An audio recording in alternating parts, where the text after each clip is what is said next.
All right, so the big news that's coming in, let's take a look at that. Remember, the Israel-Hamas war is presently on, and with almost touching a month now, the Israel Air Force claims it has eliminated Mohd Atzar, the head of the anti-tank system of the terror organization Hamas, who also controls and is in the government of the Gaza Strip.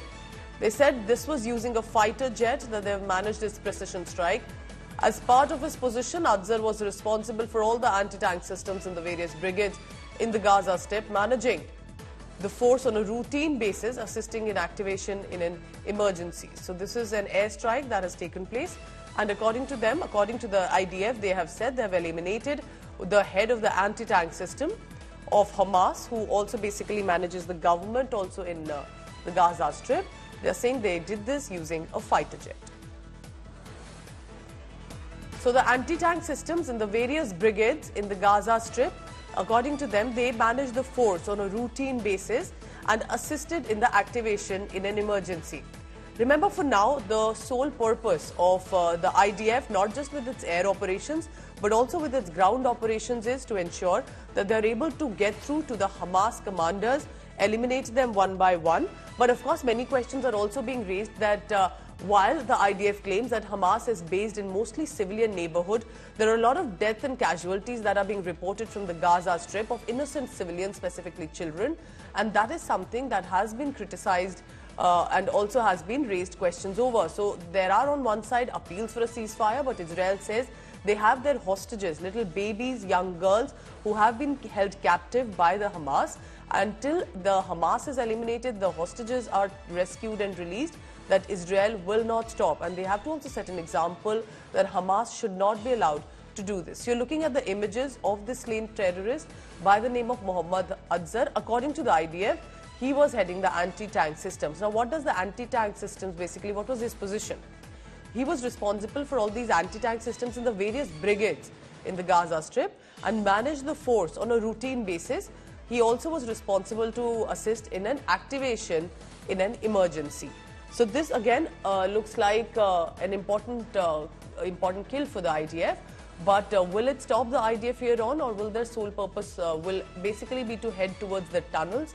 Remember, Gaza City is known as literally having an underground tunnel system, an underground tunnel area which was made primarily by the Hamas, and that is where they have kept their arms, ammunitions.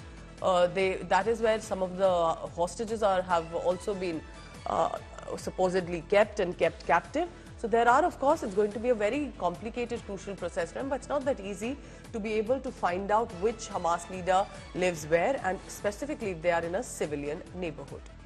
So with this Hamas war entering 27th day now, the ground offensive continues. Bombardment also has intensified in the Gaza Strip. IDF attacks the enclave from the ground, air and sea, worsening the Gaza crisis. IDF has released a video showing military tanks roaring in the Gaza Strip. A multi-armed attack also is taking place in Gaza with the Israeli Navy and Air Force in order to neutralize the Hamas terrorists. Now, the IDF has shared some footage.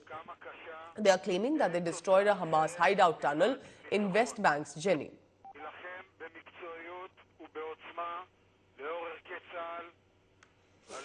So that's the big news coming in, that now with the ground offensive continues. On one side you see these are IDF released images of the tanks and the troops that are on the border heading into the Gaza Strip. Then you can see what the Gaza Strip looks like. Parts of it, and of course not just the Hamas terror hideouts, you can see there are a lot of neighborhoods that have been completely flattened, which are being bombarded and pounded by Israel. And then there is the humanitarian crisis, the death toll specifically of injured and dead children, family members. Many have said that whole families have been wiped out in the bombardment. כוחותינו ממשיכים להעמיק את הפעולה ברצועת עזה באופן משמעותי, בצורה קרקעית, בצפון הרצועה. במהלך הלילה לוחמי צה"ל ניהלו קרבות משמעותיים, ביניהם אחד הקרבות ממבנה קומות באזור ג'בליה, ירו מחבלים לעבר כוחות שלנו בשטח. המבנה הזה, כמו מקומות רבים נוספים, מחבלי חמאס משתמשים בהם כמקלט. במקרה הזה מדובר במכוון במבנה מגורים אזרחי, בסמוך לבית ספר,